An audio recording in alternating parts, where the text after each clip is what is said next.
Thank you, Your Honors. May it please the Court, Eric Poe on behalf of Amicus, New Jersey Pure. As you know from our brief, we are a direct writer of medical malpractice insurance in the state of New Jersey, and we employ our own internal law firm to defend our doctors, and I'm not only the attorney but also the chief litigation officer overseeing these claims.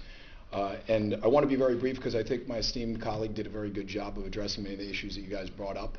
But I do have two idiomatic themes, and before we reach those themes today before the court, I'd like to share a very important fact that I think gives those themes some credence, and that is that the average time span between the time in which a lawsuit is filed against a doctor in the state of New Jersey and when that doctor gets to defend themselves and exonerate themselves from those acts of alleged negligence is 5 years. That's 5 years of depositions, subpoenas, and other discovery requests, closing their practices, not seeing their patients to simply get their day in court. That is a significant burden, and I think it's a very important fact that the legislature recognized and appreciated when it came up with the affidavit of merit statute. Is it through an affidavit of non-involvement? Is it through an affidavit of non-involvement the doctor can file immediately and get out of the case? Yes, Your Honor. Okay, so 5 years, but if you're not involved and you file that affidavit, you're out. Well, Your Honor, respectfully, if they do have an affidavit of merit, that becomes a contested issue. You don't get out if you simply say you have not involvement and then you have a plaintiff attorney. That's not the facts you presented. You said a doctor was blameless, spends 5 years depositions. He would only spend 5 years if it was an affidavit of merit stating that there was reason to believe that he deviated from the standard of care. But if there's an affidavit of non-involvement, those 5 years are non-existent. I'm just pointing that out to you. That you're right, Your Honor. Why did the legislature say the plaintiff? You know, when you look through their statutes under Title IIA, they understand clearly. Well, I won't let our former legislator speak to that, but they understand what a third-party plaintiff is. Correct. You agree with that? Yes. And they understand what a cross-claimant is. They understand what a contribution claim is. They said the plaintiff, and they also talked about, tied it in with the complaint. Now they could have said the plaintiff, or in the case of a third-party complaint, the third-party plaintiff, right? Yes, Your Honor. Now they could do what they want to do with that, but they haven't done it. Well, Your Honor, I think our position on this is that a third-party plaintiff is still a plaintiff, and so there is still a requirement for you to state a cause of action. So earlier, Your Honor had said that, well, a third-party complaint can simply just say contribution indemnification in order to continue.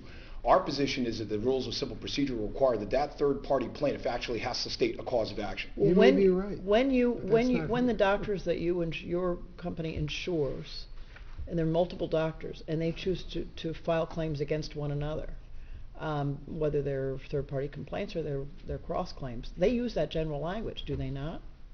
In what context, Your Honor? Well, just contribution means that in the event that I'm held liable for more than my share, and I'm making it more colloquial than it is, that you are liable for part of that, Mr.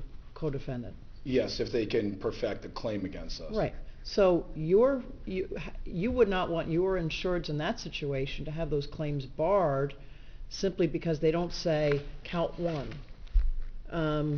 and go through the standard of care and set forth information about the facts that they don't even have yet. I would, Your Honor, well, I would rather take that burden than have this court render a different decision than it did in the Appellate Division in Burt, or synonymously in Jones if you take the Tort Claims Act. And our position on this is that this court 2 years ago had to weigh and balance all these statutes, and instead of the Tort Claims Act, we simply believe the Affidavit of Merit statute has the equal respect and credence that this court should give regarding whether or not you can pursue a claim against the doctor. You may be right, but we're not here to answer that question. Well, Your Honor, I would respectfully say that I think that this court is answering that question. That the question is whether or not in the formula that this court derived 2 years ago in Jones versus Morey Piers is the similar weighing and formula, the balance of whether or not those statutes can be harmonized. Listen, I'm not saying we can't do whatever we decide to do, but there was an opportunity to raise the failure to provide an affidavit of merit by the third-party plaintiff. There was that issue, and that issue essentially was waived because the motion was not opposed. Well, So- our position is that we question whether or not you can waive a statutory requirement, right? So the reason why council, in our opinion, did not oppose that motion is A, because there's a Ferrera conference in which they actually agreed and demanded an affidavit of merit and wasn't done. Secondly, if at the law of the land at the time on the Burt case actually stands for the notion that an affidavit of merit was not required in a cross claim, even though in Burt's case they called it a cross claim at the time that the appellate division heard that case. That's they were allocation. not Burt was about co-defendants. allocation. Burt's about allocation of fault. It's Well- not this, Burt is not quite this situation. Well, Your Honor, we would respectfully suggest that the Burt is exactly this fact pattern. The only difference is that in this case, the plaintiff actually went to a physician that they chose and they said, we can't get an affidavit of merit. How we believe that's not analogous to Burt when they sue a doctor and then they can't comply with a statutory requirement of getting an affidavit. Would it have made a difference if they didn't get, if the plaintiff just decided it did not want to sue Dr. Fernandez?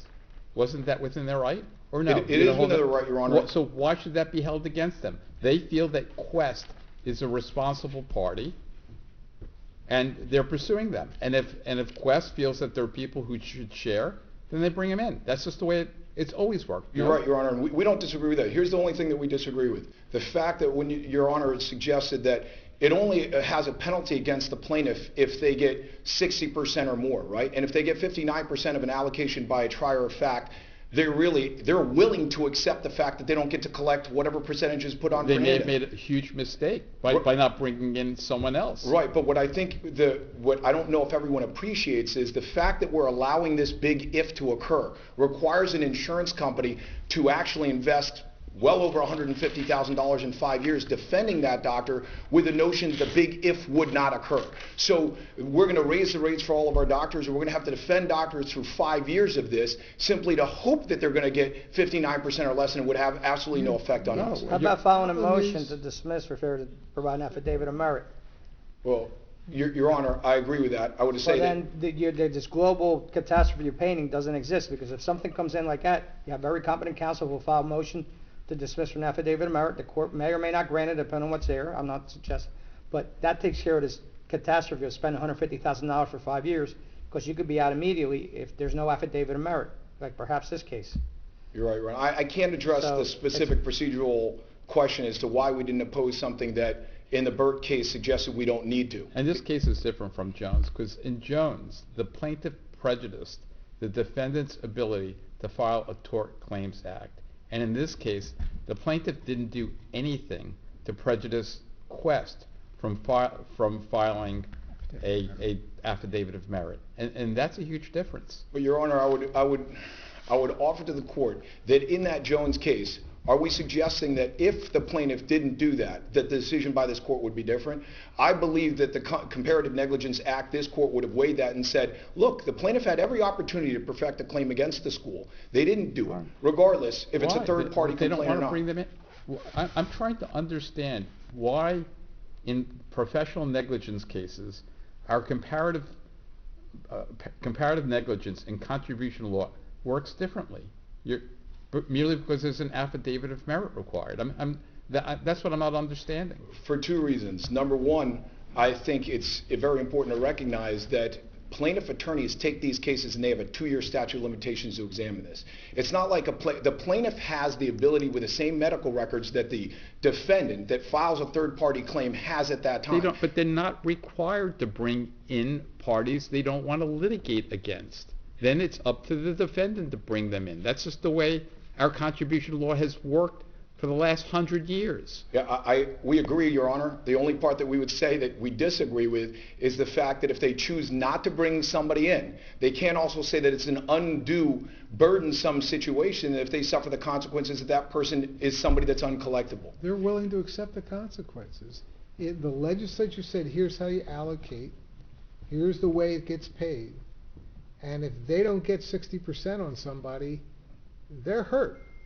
They are taking the consequences. They are taking the risk. But as my colleague, Mr. Brennan, said very well, in my opinion, who's looking out for the doctor that has to go The through the doctor. 5 years of this case? Well, wait a minute. Or the insurance That's company that has to defend That's a them. different question now. All these doctors that are worried about each other's premiums and worried about each other's liability are suing each other, and the plaintiff is supposed to be worried about that? The legislature's not worried about that, but we're supposed to worry about that? I think the part that we have to worry about is the fact that the plaintiff had the exact same facts and medical records. We And- allow John and Doe's. had an expert that said Dr. Fernandez is not responsible. What the heck was the plaintiff supposed to do? Sue him in bad faith?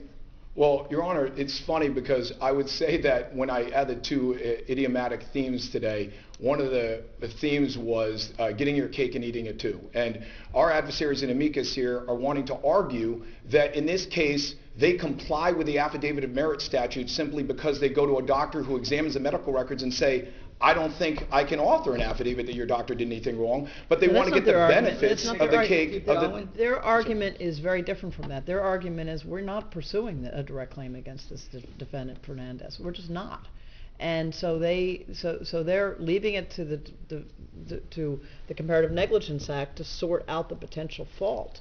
But they're not saying we comply just because we went to a doctor. That's not an argument I saw here. But if Your the Honor, jury tells them aren't they they're talking out wrong? of both sides of their mouth if they're saying that they won't suffer the consequences of where they're saying they're making that decision? They're the architect of their own claim. Right. So if And they have... and that's a Contact risky. your office to see who they should sue and who will be approved by you, what doctors that you insure. They can sue whoever they want. If they choose not to sue Dr. Fernandez, that's their choice. Quest brings them in. They now have a cross-claim, a claim for contribution. If they're less than 60%, they don't recover the full amount. If they're over 60, they get it from Quest, and Quest will get it from your doctor. But what you suggest is that they should call you first and say, what doctors is it okay for us to sue? They can sue whoever they want. No, Your And Honor, there we're should- simply saying that if you choose not to sue our doctor, and you choose within that 2-year statute of limitations, reviewing those medical records and not getting an affidavit of merit against us, you don't get rewarded by the fact that through the Joint Contribution Tortfeasor Act, that if that number is over 60%, we're left holding the bag. This is what I'm missing, frankly, from both of you are fine advocates. I'm not saying this in any critical way. But I don't understand what the argument is. I think the plaintiff's theory is very risky. The plaintiff's theory, and I think you would agree with that, it's very risky. They are, for whatever their reasons, not suing this doctor. They are at a minimum risking an allocation of fault, which would come right off the top of their verdict. Correct? Correct. And they are potentially also risking with respect to actual liability being assessed, which they can see no part of. In other words, that defendant may be on the hook for some amount, which is only going to go to ameliorate the burden on the other defendant, and it's not going to add to any of the dollars that the plaintiff gets. But it's only risky if they actually get less than 60% on the direct defendant in which they sued. So the problem is that 60% of uncertainty requires our doctor to sit in litigation for 5 years and for us to expend $150,000 Only if someone plus. brings you in, then you'll know what your risk is. Okay, so the plaintiff sues the defendant, and as someone pointed out, if the doctors want to start suing doctors, and you represent doctors, then they'll know. They'll know what their obligation is. They'll know what the risk is. You'll know what their risk is early on. Our position would be that if they can't get an affidavit of merit directly from the plaintiff, then they cannot recover from us. Understood. Thank you, Your Honors. Thank you. Mr.